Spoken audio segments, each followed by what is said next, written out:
Depois dos superpopulosos e potentes China, Estados Unidos, Índia e Japão, o Brasil é o país que mais gera lixo eletrônico no mundo.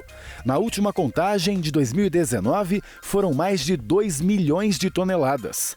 Em 10 anos, esse volume cresceu 1 milhão e 300 mil toneladas. No mesmo período, a reciclagem cresceu apenas 3%.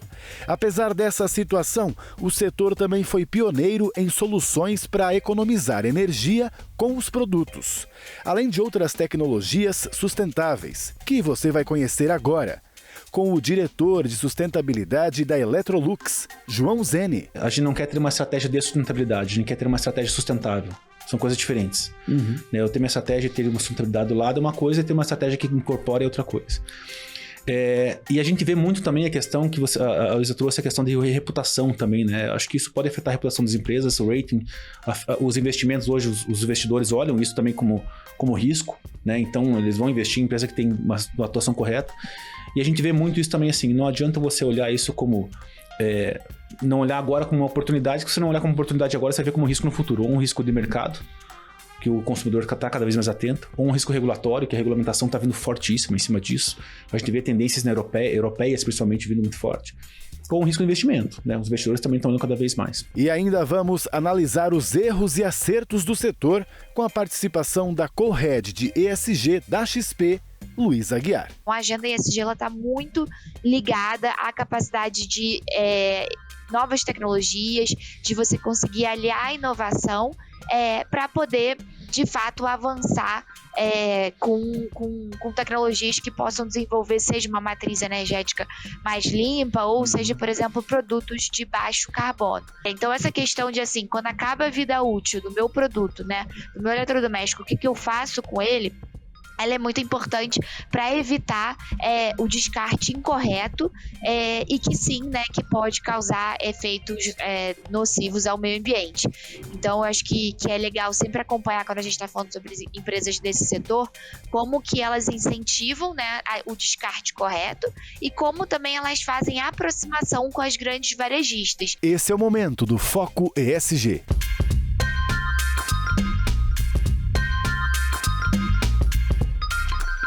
Oi, que bom que você veio, que você está preocupado com o nosso futuro, hein? Sabia que você faz isso antes mesmo do que imaginava, antes mesmo desse movimento ESG? Quando você escolhia um eletrodoméstico, por exemplo, não via aquela etiqueta de consumo de energia e que provavelmente, comparando um produto a outro, até poderia ter como peso, no momento da escolha, qual aparelho que usava menos energia elétrica? Pois é, então a história dessa indústria, desse setor no ESG, parece que começou um pouquinho antes, né? Vamos conversar com quem entende disso. O João já está aqui comigo, bem-vindo. Obrigado, Pablo. Prazer estar aqui com vocês. Realmente, João, né? É bem evidente, até como consumidor mesmo eu falo. Quando criança eu reparava, né, nos aparelhos que consumiam menos energia, tal. Só que até imagino que naquela época não se pensava tanto em meio ambiente e até questões socioambientais. Era mesmo a dor do cliente, imagino, né? Conta pra gente essa história aí desse setor com a sustentabilidade.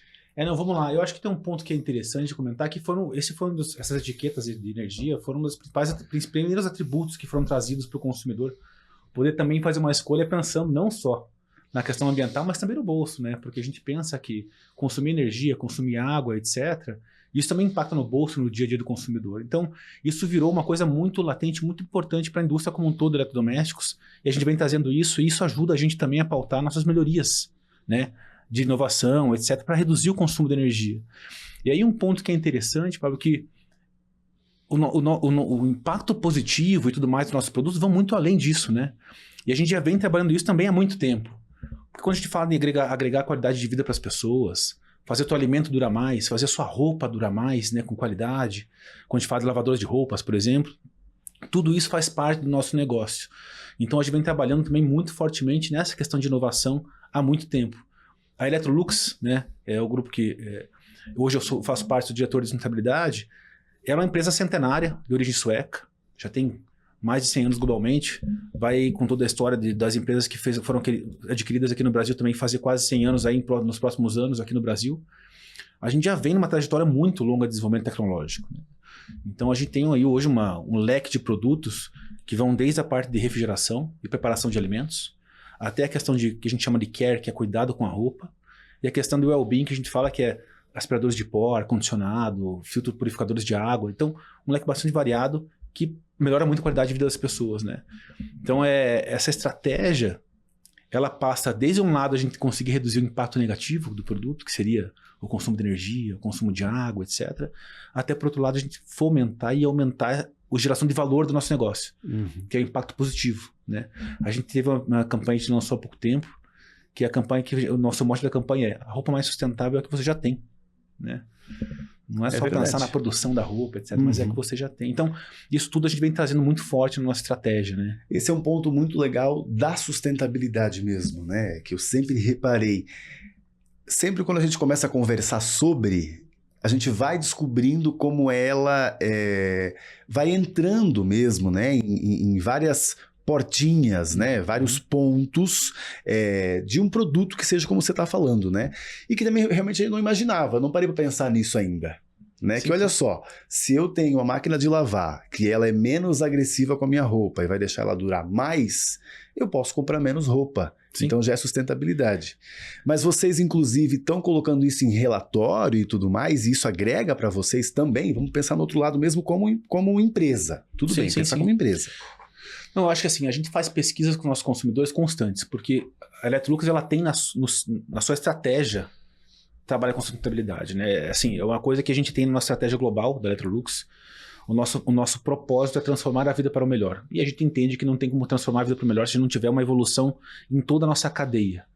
Então a gente olha no todo, né? A gente tem um relatório de sustentabilidade global, onde a gente presta nossas contas, e tem auditoria externa, verificados, etc. E a gente consegue mostrar muito bem a nossa evolução no próprio produto, né?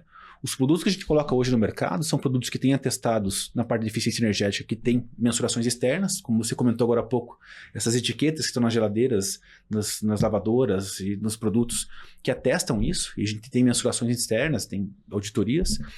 E todos os nossos claims que a gente faz são argumentações dos produtos que mostram, putz, a nossa máquina desgasta em 50% menos a roupa, ela desbota 30% menos a roupa, etc.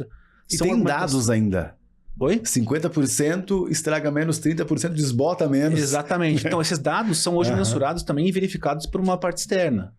Então, a gente verifica isso tudo e testa isso antes de trazer para fora, com metodologias específicas e tudo mais. Então, isso é super interessante, né? E esse ponto é legal, Pablo, porque eu costumo sempre falar que cada empresa e cada setor vai ter uma maneira diferente de olhar o tema ESG, né? Sim. Porque hoje a gente vê muita evolução do tema que saiu lá atrás, quando a gente falava antes dos anos 2000, em filantropia, né? A gente tinha um modelo de negócio, entregava o seu negócio e as empresas faziam em paralelo filantropia, né? Um projeto social, ambiental. E eu não estou dizendo que filantropia é errado, tá? As coisas vão se complementando na história. Depois disso a gente passa para a responsabilidade social corporativa, que a gente via muitas empresas falando assim, eu faço coleta seletiva, eu reduzo a consumo de energia na minha empresa, eu tenho algumas ações sociais. E depois a gente vê já nos anos 2010 para cá começar a evoluir para impacto positivo, geração de valor compartilhado. E tudo isso eu estou trazendo um pouco isso porque a evolução do ESG se torna cada vez mais estratégico para as empresas e muito mais ligado ao modelo de negócio. Sim. Ou seja, eu vou gerar valor no que eu faço, né? Principalmente. A gente vê um banco, o banco hoje ele tem que olhar para a sustentabilidade e ESG dentro da disponibilização de crédito dele. Se ele disponibilizar crédito para uma empresa que está destruindo o meio ambiente, ele vai contribuir com a destruição do meio ambiente. A Electrolux, se for pensar hoje a gente está nossos estudos mostram que a gente está presente em mais de 67% dos lares brasileiros. Ou seja, a gente está mais de metade da população brasileira tem um produto nosso em casa. Então vocês podem ter um impacto bastante grande realmente, né? Esse é o ponto. Se for pensar em escala, é gigantesco. Só para você ter uma ideia, Pablo, as máquinas de lavar roupa que a gente vendeu ano passado versus a dos anos anteriores, as nossas próprias máquinas vendidas do ano anterior, elas têm um potencial, pela tecnologia que elas têm de reduzir consumo de água, de reduzir 3 bilhões de litros de água por ano.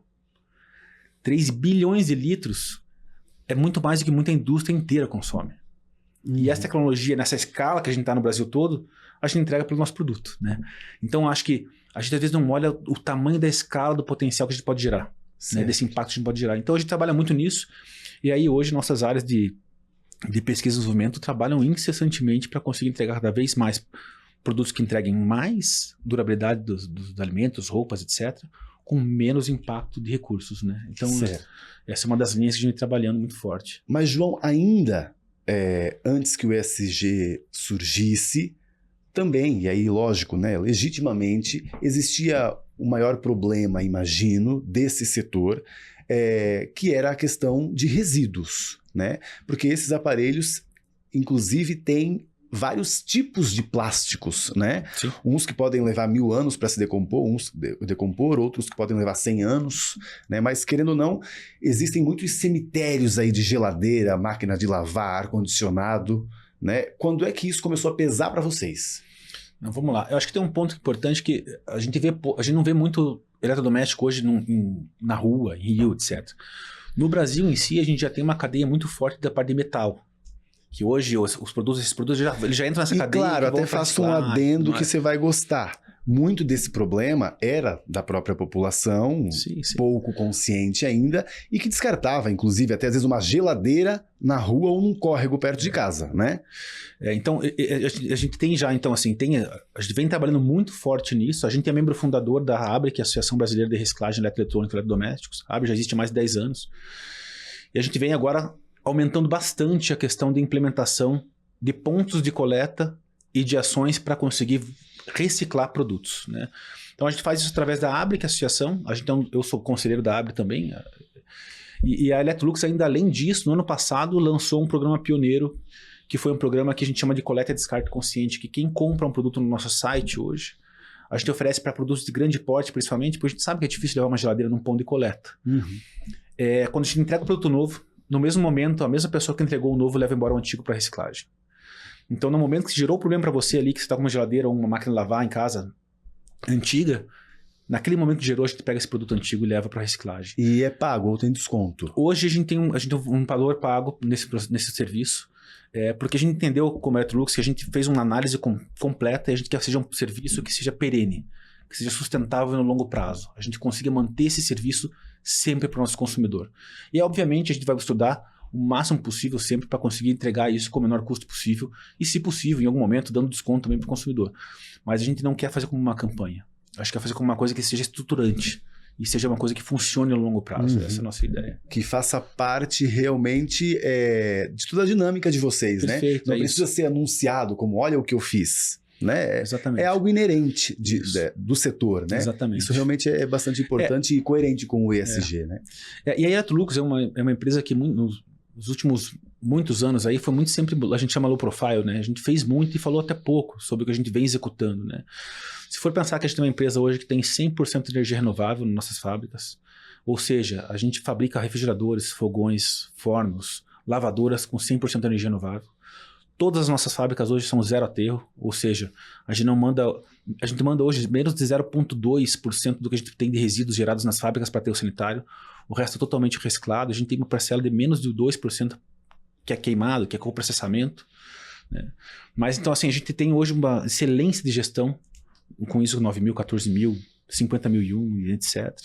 Então assim, temos muita ação e a gente vem agora começando a comunicar mais para fora isso, né, mostrando para os nossos consumidores todo esse cuidado que a gente tem, desde a produção até a entrega dos nossos produtos cada vez mais tecnológicos, inovadores, para conseguir agregar na vida e no dia a dia das pessoas, né? Legal. João, vamos convidar mais alguém para o nosso papo? Vai Claro. ficar mais dinâmico agora. É a Luísa, da XP. Bem-vinda. Está conectada aqui de São Paulo mesmo. Olá, Luísa. Obrigada. É um prazer estar aqui conversando com vocês mais uma vez, pela segunda vez aqui no programa. Luísa, legal que você veio, viu? A gente comentou realmente já sobre indústria têxtil, ela veio aqui. Hoje sobre eletrodomésticos. Perfeito. Você viu que a gente estava falando um pouquinho sobre a história aqui, né? Quando essas indústrias chegaram, inclusive, né, nos índices de sustentabilidade que surgiram depois daquelas primeiras atitudes delas, né? Você até acha que elas já chegaram, diríamos, com meio caminho andado? Como é que foi essa situação, né? Acho que boa pergunta, né? Antes da gente entrar a fundo, acho que no setor de eletrodomésticos, vale dizer que os investimentos ESG como um todo, e aí aqui como representante, né, de uma instituição financeira, vale dizer que eles têm ganhado bastante força nos últimos anos. Então hoje já são mais de 35 trilhões de dólares que estão em ativos sob gestão por fundos ESG. E tem estudos, inclusive um estudo da Bloomberg, que aponta que esse montante pode chegar a 53 trilhões de dólares até 2025. Então, né, daqui a praticamente um ano, que a gente já está quase acabando 2023. Eu acho que esse dado ele ilustra muito bem o crescente interesse, né, e o apetite por uma agenda ESG, mesmo num momento, num cenário macroeconômico mais desafiador, como que a gente vive hoje, não só no Brasil, mas também no mundo, né? Então, quando a gente agora entra mais a fundo, né, no setor de eletrodomésticos, eu acho que sempre quando a gente vai começar a olhar para a agenda ESG e a integração ESG dentro dos setores, a gente parte de um estudo de materialidade. Então, é entender o que é material, né, o que é de fato relevante para os setores. Dentro do setor de eletrodomésticos, eu acho que tem um ponto fundamental que já foi falado bastante pelo João, é a capacidade de inovação, né? Então, a agenda ESG está muito ligada à capacidade de novas tecnologias, de você conseguir aliar a inovação para poder, de fato, avançar com tecnologias que possam desenvolver, seja uma matriz energética mais limpa, ou seja, por exemplo, produtos de baixo carbono. Outro ponto que eu acho que é fundamental no setor de eletrodomésticos, que o João também já falou e já ilustrou bem o como que a Electrolux atua com isso, é a questão do descarte da reciclagem, né? Porque, por exemplo, hoje, quando você como consumidor, quando a gente está falando sobre resíduos comuns, né, tipo plástico, papel, a gente já conta com um esquema, um sistema de coleta seletiva. Mas quando a gente está falando sobre eletrodomésticos, a situação não é tão simples, né? Versus quando a gente fala sobre esses resíduos comuns que eu trouxe. Então, essa questão de, assim, quando acaba a vida útil do meu produto, né, do meu eletrodoméstico, o que eu faço com ele, ela é muito importante para evitar o descarte incorreto e que sim, né, que pode causar efeitos nocivos ao meio ambiente. Então, eu acho que é legal sempre acompanhar quando a gente está falando sobre empresas desse setor, como que elas incentivam, né, o descarte correto e como também elas fazem a aproximação com as grandes varejistas, que eu acho que todo esse trabalho em cadeia, né, e esse engajamento com as diferentes partes do setor, acho que também é importante, né, e é legal de acompanhar. Certo. Um bom ponto esse da Luísa, né, que também queria saber essa relação com o varejista, como é que tá para vocês, e até falando de uma maneira muito honesta, João, tem dificuldade mesmo, porque a gente sabe que o Brasil é um país enorme, continental, né, e que fazer logística nele nem sempre é fácil. Tem lugares que eu viajei o Brasil inteiro como repórter e sei que tem cidade que você só vai de balsa. Sim.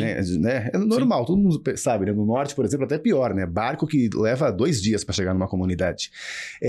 Mas eu sei que vocês, com fornecedores, já resolveram isso, né? Vocês em escopo 1 e 2 de relatório estão bem, né? Mas também como é que está o outro lado? Fala dessas duas pontas aí. Eu acho que eu vou fazer alguns comentários tentando responder também que você trouxe, que a Luísa trouxe.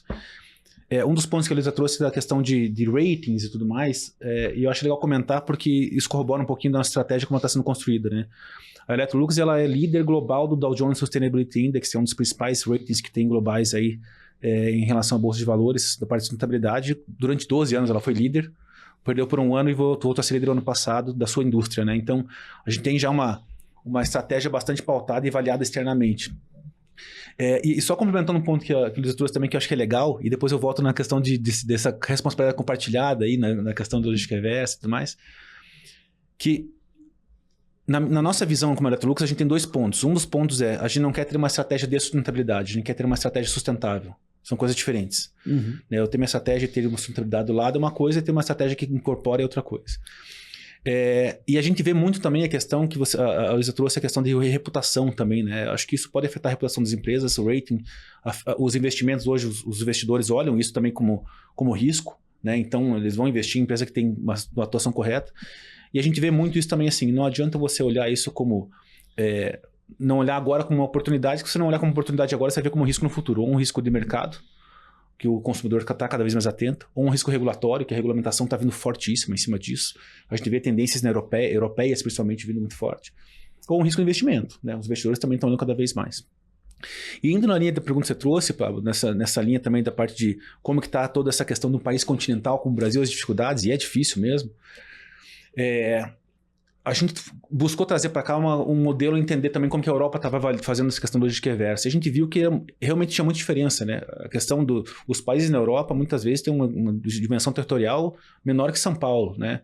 A gente está falando de um país, como você falou, tem lugares que vai chegar só de balsa.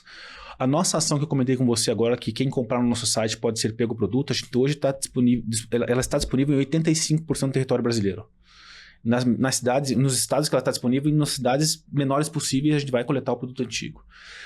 E a questão de trabalhar com o varejo, nós como Electrolux, a gente também vem buscando fazer parcerias diretamente Electrolux com o varejo. Então a gente já fez uma parceria com a Fest, fizemos uma parceria com a Gazin também, em algumas ações específicas e pontuais, testando e entendendo isso. Coletando já algumas toneladas de produtos nessas parcerias. E como abre a associação que eu comentei que a gente faz parte e foi membro fundador, como a Electrolux, a gente também tem parcerias com o Magazine Luiza e outras, Grupo Pão de Açúcar e algumas outras empresas do varejo também. O que está acontecendo no Brasil nesse momento é que esse sistema de logística reversa ele está em consolidação. Né? Uhum. A gente vai evoluir muito para o futuro ainda. E a participação dos elos da cadeia, ele vai se construindo e se relacionando cada vez melhor. A gente vê que as empresas estão olhando isso também como um gerador de valor reputacional com o consumidor. Né? Então, todo mundo está interessado em entender como se posicionar junto aos consumidores, mostrando para o consumidor que está preocupado com esse tema. Né? Então, acho que essa preocupação e essa evolução, como eu falei, de olhar como oportunidade e como risco, né? Porque hoje já existe uma legislação de logística reversa no Brasil vigente, eu acho que esse é o ponto também que as empresas cada vez mais estão atentas, né?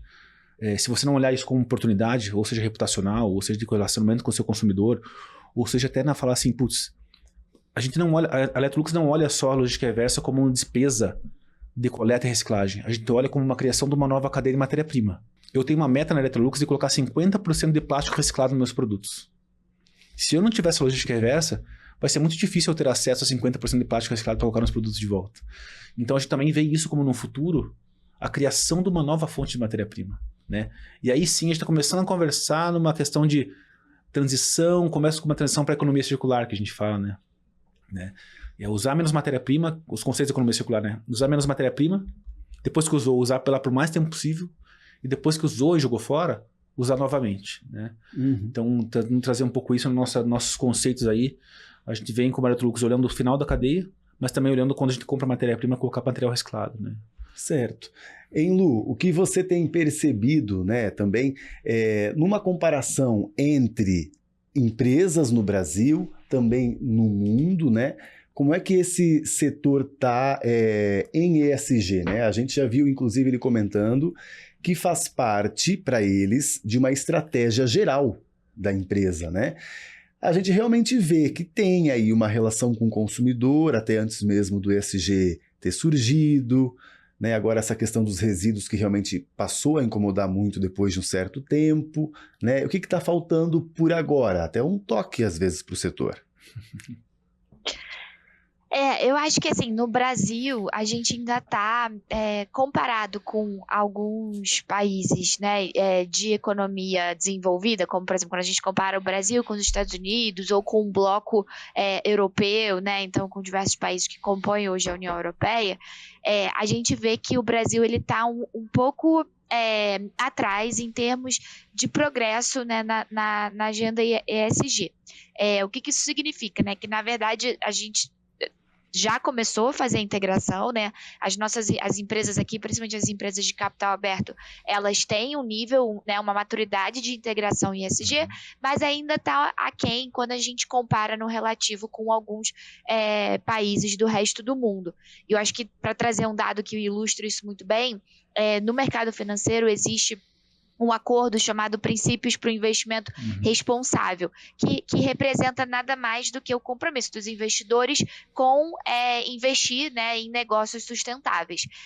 E a grande parte desses signatários desse princípios do desenvolvimento do investimento responsável, a grande parte desses signatários está localizado na União Europeia, enquanto que aqui no Brasil, por mais que a gente tenha visto um aumento no número de signatários nos últimos anos, a gente ainda representa menos de 1% dos signatários globais, né? Então, a gente vê que tem aí uma diferença, né, nessa pressão, né, e nessa própria divulgação de informações. Não existe uma legislação que hoje obrigue as empresas a divulgarem informações ESG. Então, as empresas que fazem de forma voluntária, o que a gente vê com muito bons olhos, né? Porque mesmo não sendo mandatório, de fato as empresas conseguem divulgar essas informações.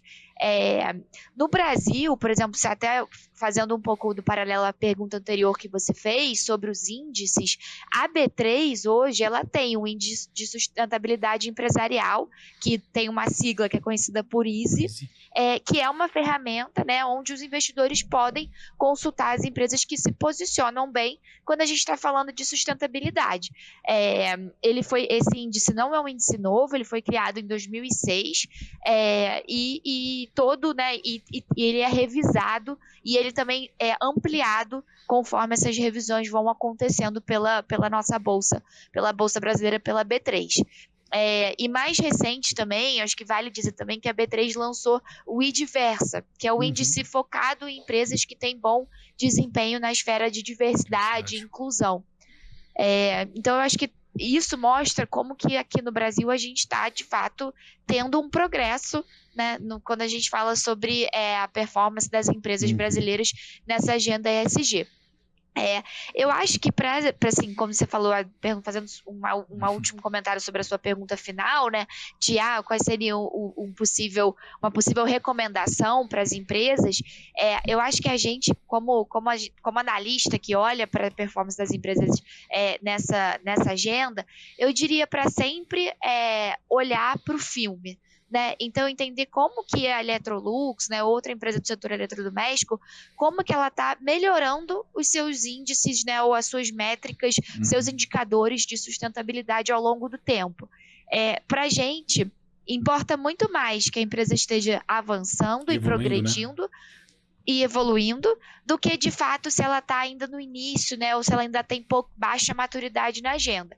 Pra gente preocupa muito mais aquela empresa que porventura passou por um regresso nesses indicadores, nessa performance, do que de fato se ela está ainda iniciando. Então, sempre quando for olhar para como que vocês estão fazendo, né, e como está tendo essa integração de uma estratégia de sustentabilidade, olhar para o filme, né? Então, comparar com métricas de anos anteriores, eu acho que isso tudo é bem importante. Eu e a Lu, a gente é sincronizado sem querer. Aí realmente queria agora tocar nesse assunto, porque também você estava falando que já faz parte da estratégia geral da empresa. Então conta até no teu dia a dia. Ele mudou de um tempo para cá? Hoje você faz parte das reuniões mais importantes? Imagino que sim, lógico, sim. Como um diretor, né? Mas eu digo, a própria empresa e outras áreas dentro dela também já entenderam que você é parte fundamental do negócio? Eu acho que eu vou tentar falar um pouquinho de como a gente trabalha, né, nesse sentido, dentro da empresa, mas também depois eu bato um pouquinho em métricas também e um pouquinho em materialidade. E justamente para conquistar até o que o Luiz estava comentando. Sim, sim. Outros pontos, como a diversidade dentro da empresa. Assim, dentro da Electrolux a gente tem eu costumo falar que a gente tem um trio de pessoas ali que conseguem cascatear isso dentro da empresa. Eu sou o diretor de sustentabilidade corporativa, então eu olho de maneira mais macro toda essa estratégia, eu olho muito para produtos e negócio. A gente tem um diretor de sustentabilidade para operações, que cuida da operação, redução do consumo de energia, de água, resíduos, parte logística, etc. E tem uma gerente de diversidade, inclusão e responsabilidade social, que também fica em RH, que cuida muito dessa parte, toda a parte de entendimento interno, e a gente olha com direitos humanos, etc., essas ações internas mais ligadas ao social e às pessoas. Então nós em conjunto atuamos nessas três esferas, mas uma opção que a gente fez na Electrolux, como eu falei que a gente queria colocar na estratégia, foi não ter uma equipe de sustentabilidade grande. Hoje eu sou muito mais um consultor e um facilitador interno do que um executor de ações. O que a gente fez muito foi colocar sustentabilidade nos processos existentes na companhia. Vou dar um exemplo. A gente tem um processo muito bem estabelecido, histórico na companhia, que é de criação de novos produtos, que envolve design, envolve R&D, envolve várias áreas internas nossas. Nesse processo, ele pode durar um ano e meio, desde a concepção de uma ideia, mapeamento de mercado, etc., até a criação e lançamento do produto. Nós colocamos checkpoints de sustentabilidade dentro desse processo. O responsável por olhar aqueles checkpoints e garantir que eles estão alinhados com as metas que a gente tem de ESG da companhia é o gerente de projeto. E ele, se não colocar isso no projeto, ele vai ter que responder e mostrar por que ele não fez isso para a liderança da companhia. O que eu faço muitas vezes é entrar só num checkpoint específico para ver, tá alinhado. Ou se não tá, por que não tá alinhado? Não é o João que tem que ir lá e bater na porta e falar, vamos colocar ou não vamos colocar ESG aqui dentro. Né? E a gente foi cascateando isso e colocando metas para as próprias áreas. Ou seja, quem responde por aumento de eficiência energética em refrigerador é o vice-presidente de Food Preservation, que é o pessoal da refrigeração, não é o João. Né? Então a gente tem tudo isso cascateado e essas metas são colocadas para cada área. A gente descentralizou isso para conseguir garantir que isso fosse colocado nas áreas. Então, e aí um ponto que é interessante, que entra muito no que a Luísa falou antes, na parte de materialidade, que é cada empresa vai ter o seu ponto principal de ataque, né? Porque muitas vezes ela gera mais valor num ponto específico. Quando a gente tem uma metodologia que a gente chama de análise de ciclo de vida, que é olhar qual que é o impacto ambiental do nosso produto desde a da extração da matéria-prima, produção, logística, venda, uso do produto e fim de vida dele. Quase 90% do impacto climático do nosso produto está na fase de uso. Não está na produção, não está na logística, não está na matéria-prima. Mas no uso por conta da tecnologia que ele tem e o que ele acaba precisando de energia ou a forma que o consumidor usa? Não, principalmente por causa da energia. Porque para produzir energia tem emissões de CO2, né? Então ele fica 10 anos, 12 anos, 15 anos ligado na tomada. E esse ponto, então, o que a gente fez? A gente entende que essa é uma meta prioritária para a gente tem que reduzir esse impacto. Então, gerar produtos mais eficientes hoje faz parte da remuneração variável dos executivos da companhia. 20% da remuneração variável dos executivos da companhia hoje está vinculada a metas climáticas e uma das metas é reduzir emissões de CO2 do uso do produto, ou seja, entregar produtos que sejam mais eficientes. E aí é um ponto relevante. A Electrolux é a empresa que tem o maior portfólio hoje de refrigeradores A++ e A++ no mercado brasileiro. Ou seja, se for perguntar hoje quem que é a empresa que mais contribui com a eficiência energética da casa dos brasileiros, eu diria que é a Electrolux. Né?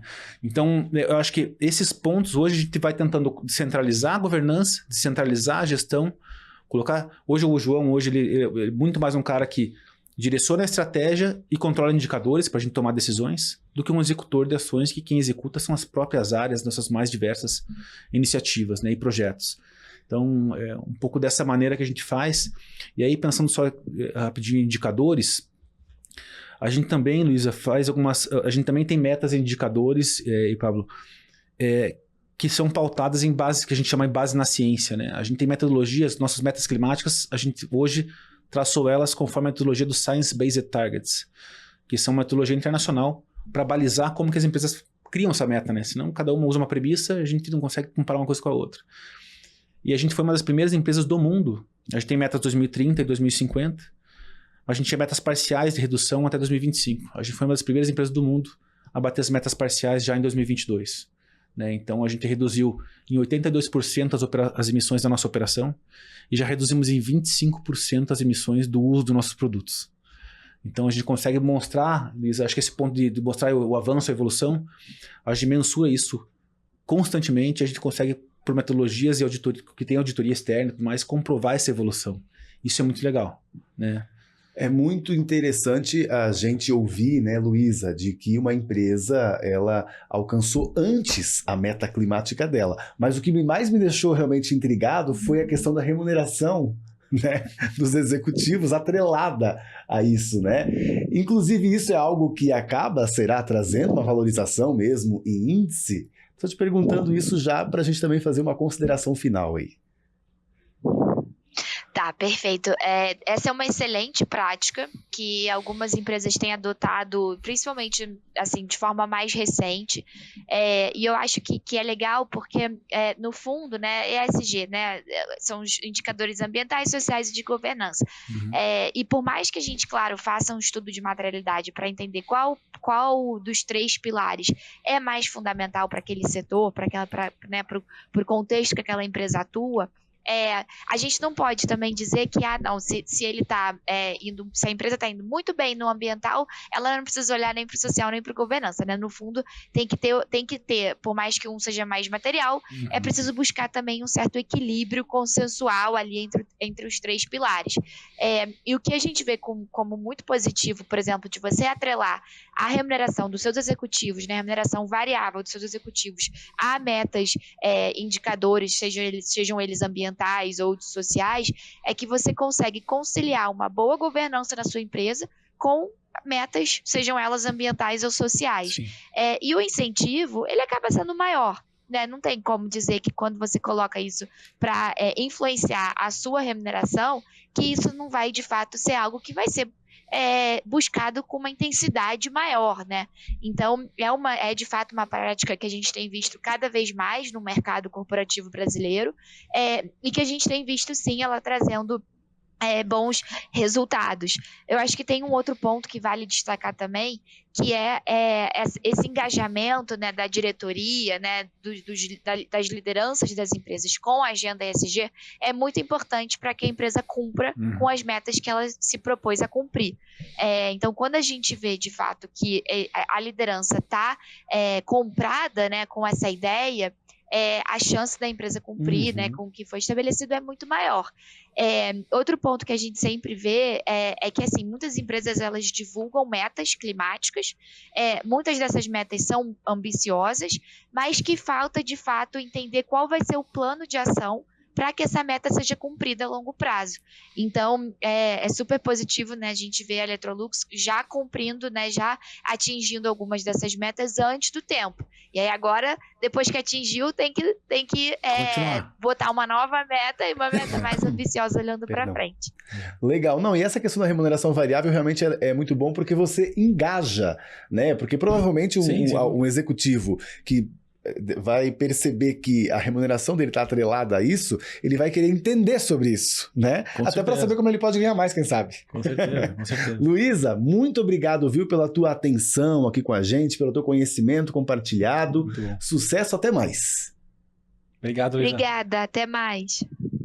João, também muito obrigado pelo teu tempo aqui com a gente. Sei que você é bastante ocupado, estava até em palestra aqui por São Paulo, né? E veio atender a gente e trazer esse case legal aí. Parabéns pelo seu trabalho. Muito obrigado, Paulo. Obrigado pelo convite. Foi um prazer compartilhar um pouquinho do que a gente está construindo lá dentro da Electrolux.